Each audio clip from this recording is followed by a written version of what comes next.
اعوذ بالله من الشیطان الرجیم بسم الله الرحمن الرحیم ګران مینوالو ځینې ستاسو قرباني مسلمان تاسو ګورئ چمکني ټي وي کې روزیدار بچې سیزن 4 دا نننی پروګرام مشر من چې دی هغه زمون ډېر د بچپن ملګری زما ډېر ښایسته دوست عمران سټوډنټ راغی د دې پروګرام دی ښکلا ورکړې ده او د نننی پروګرام کومه ماشومه روزیدار ماشومه چې ده د هغې نوم به موږ ډېر تپوس کوو. بچې السلام علیکم.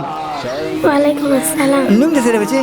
مهناز. مهناز بچې سپیم روزه ده مهناز 16 مهناز سپیم کې سبق وي 4 کې خدای تو ویا چې مهناز چې دی بنات وي تلاوت بکی حدیث بیان څه بکی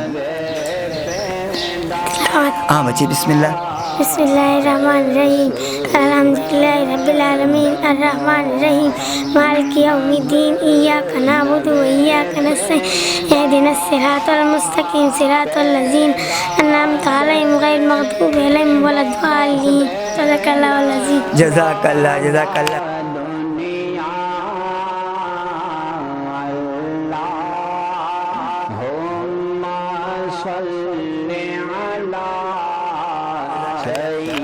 زبران صاحب تاسو ډیره مهرباني چې تاسو د پروګرام کې شرکت وکړو دا وګوره غوښنه ماشومه د روزې نیولې ده. مهرباني نه سبحان به ماشاءالله دا وړه ماشومه د جی او دا سولو روزې ده جی. جی ها دا الله دې قبول کړي او زموږ د دعاګانې زموږ دې سره دعاګانې ورسره دي او زموږ سره نه دي. زبران تاسو ډیره مهرباني الله دې عزت وکړي چې تاسو په دې پروګرام کې شرکت وکړو او الله تعالی دې ماشومې هم د عبادت قبول او منظور کړي. په دې خبر تاسو نه ځم د الله په